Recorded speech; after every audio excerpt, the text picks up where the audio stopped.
Hey everyone, so today I wanted to discuss Kant, the categorical imperative, and what it says about non-human animals.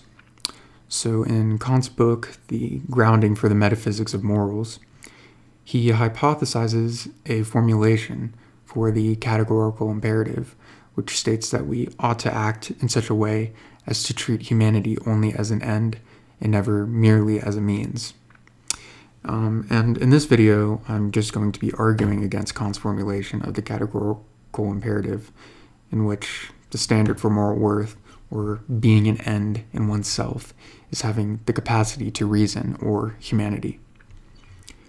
First, we should consider what Kant actually means by a mere means, as well as an end in oneself.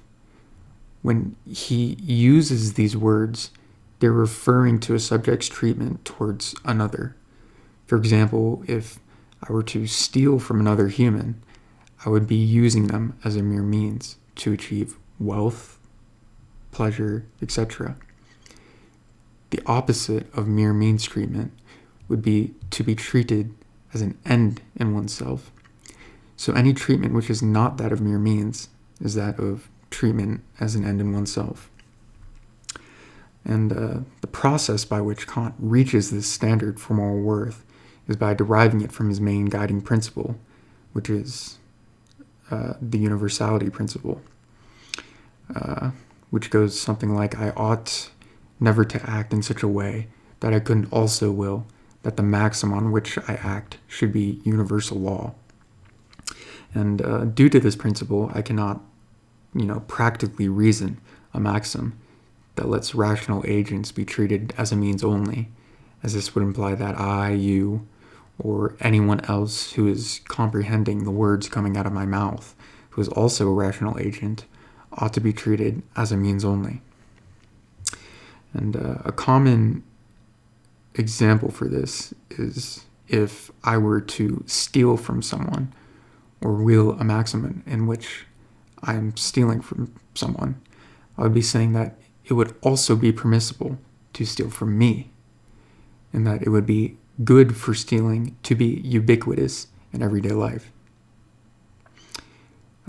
Likewise, if I were to act in which I were causing bodily harm for pleasure, supposing I actually found pleasure in doing this, I would be saying that it would be permissible to cause bodily harm to me for pleasure. And, of course, willing for this would contradict my, as well as all other rational beings' innate desire to not be treated as a means and to not suffer. So to realize the truth of the categorical imperative, if we assume there is such a thing, it would have to be reached through reason. Here's a quote from Kant. Universal law has to be drawn from the conception of something that is an end in itself and therefore an end for everyone else. So for Kant, the capacity to reason would intrinsically give you moral worth. However, we should be mindful when using the word reason alone as a trait, which prescribes moral worth. And this is because it seems acceptable to suggest that, other beings actually have the capacity to reason. For example, a coyote sees a bear walk into a cave and therefore decides not to go into the cave. Of course, an objection may be that this isn't actually reasoning, rather, instinct or something. But then I could, simply suggest that our use of logic isn't actually reasoning either, just mere instinct. And we could forgo the use of the word reason altogether. Because it may very well be the case that instinct and reason fall upon the same spectrum in the mind, and when one becomes the other is an empirical question that has yet to be answered, or it's simply arbitrary, like how bodies of water are all in common, but when one becomes a lake is whimsically decided. And whether we should invoke sorites or use the words reason and instincts synonymously would be, another question. But this is all besides the point. I just think that Kant, when considering what prescribes moral worth, shouldn't use the word reason, rather sufficient reason. And I think it's reasonable to suggest that humans are actually the only beings that have the capacity for sufficient reason to discover the categorical imperative that, we know of. They're the only species that, are on Earth who could do this. But if there were to be another species that was trait equalized to the species normality, and by that I mean the general properties of a species rather than a particular individual of a species, if there were to be another species that were trait equalized to the species normality of humans for all qualities besides DNA, they too would be an end in themselves for Kant, as they would also be able to discover the categorical imperative.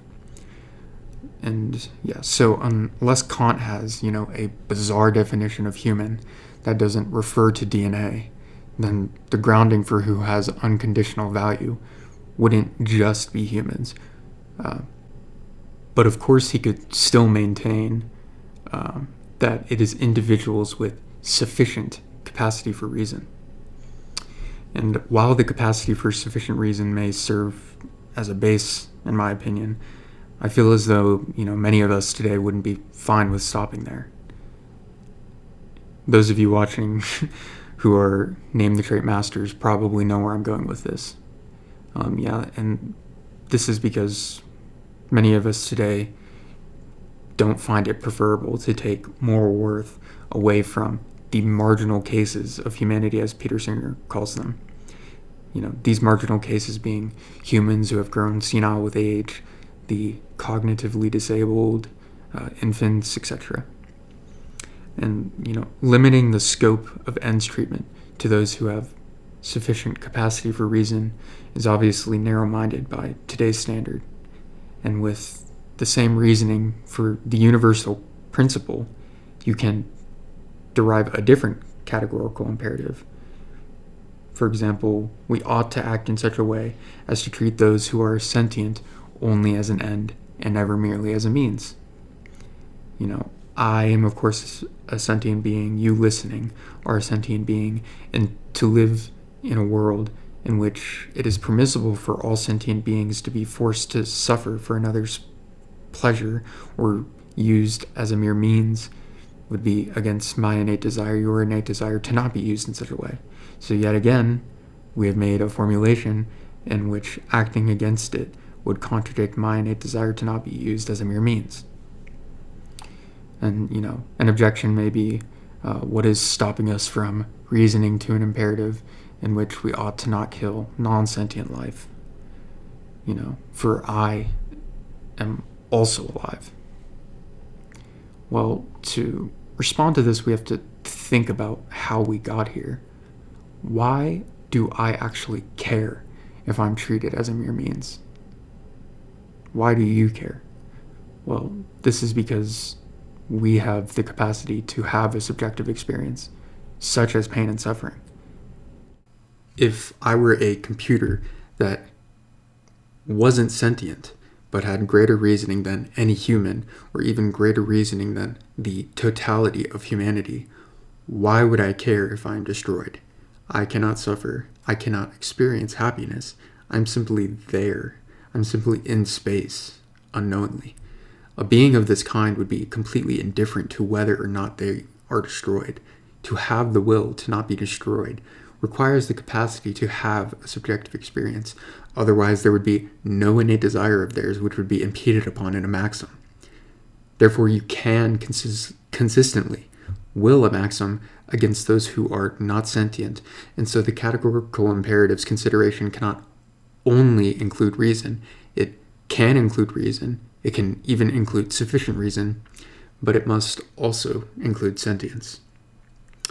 That's all. Thank you. Bye.